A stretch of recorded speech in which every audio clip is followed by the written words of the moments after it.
prepared for a peaceful Independence Day celebration, because last year 3 of our personnel lost their lives in IED blast and Naxal activities. You see, Jharkhand Police is very well prepared, and we have fought Naxalism tooth and nail. We have finished 90%, or if I may say 95% of the problem of Naxalism in Jharkhand. The remaining 5% is confined to a few forest areas, specifically Saranda, which is because of the dense forest, these fellows are able to take the advantage of the terrain and escape.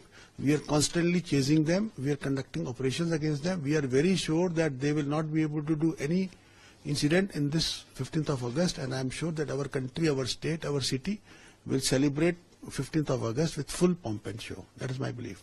A major problem is finding out and searching the IEDs planted by them. Right. In process of that, so many personnel have lost their lives. So do you have any special plan to dig it out? See, we are constantly trying to clean the roads. Now there are many ways. See, the tactics of these people has changed. If you remember, 10 years back, they used to use this so-called wire-guided, mine blast, where they used to use a battery to operate it and blast the vehicles. Nowadays, we are very careful in movement of our vehicles, so they are not able to do that. So what they do is nowadays they are using what is called pressure devices. So these, for example, just 3 days back, the incident which happened in Saranda, it was also because of a pressure device where they had put this device. One of our constables stepped on that device, and that device blasted, and he was slightly injured in the leg. But the other important thing is that the explosive supply of these fellows is also dried up.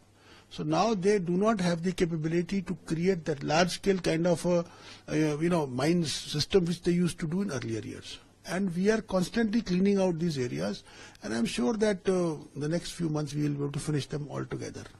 Other than Naxals, splinter groups and organized crime is also yes. a problem. Splinter group is a problem, and that problem also needs to be tackled very, very strongly with an iron fist, with a strong message. I will be going to Chatra, Hazaribagh and Latehar after Independence Day, and I'll be reviewing the investigation and the action against these groups at each Thana level. I will be doing that thing. I have already told DIG of Hazaribagh to review all the cases. He has already started the process against those fellows whom we have got attachment and kurki, that is going on.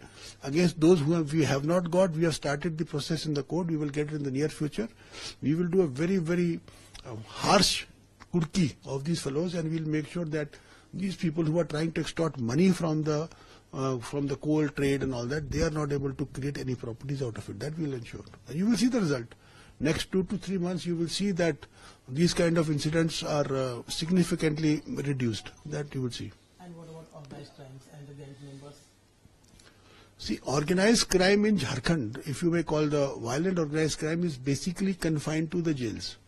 So there are 3 or 4 such gangs. Vikas Tiwari is there, Srivastav is there, then Aman Saw is there. These are the people who are committing the crimes, or either they are committing or people are committing in their name. Then the 4th is Prince Khan, who is sitting outside the country, and he is doing it.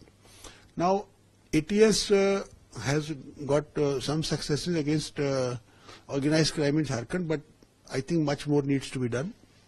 Recently, we had a raid in Simdega jail where we recovered mobile phone.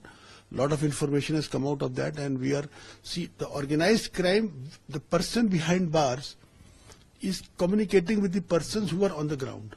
So we have to break that communication link, and we have to catch these fellows outside the jail who are creating these problems, and we will be very successful in that. I'm very sure about it. How mobile phones and other prohibited materials are reaching to the jails? You see, now the problem is that there is a lot of movement in the jail. There are these the persons who are in custody, they are produced in court. Then there are a lot of visitors. Then there are a lot of jail personnel. And mobile is a very small device, so it is possible that it is smuggled or it is sent through maybe some people are even involved in it. So we are trying to find out how to stop it. There are jammers and all. We have tried to, but jail administration has put jammers also in jails, but it has not been so successful. So we have to but this problem is universal. This is not only to Jharkhand, but all over the country. How to restrict the access to mobile phones to criminals is a big challenge for any police force, including Jharkhand Police.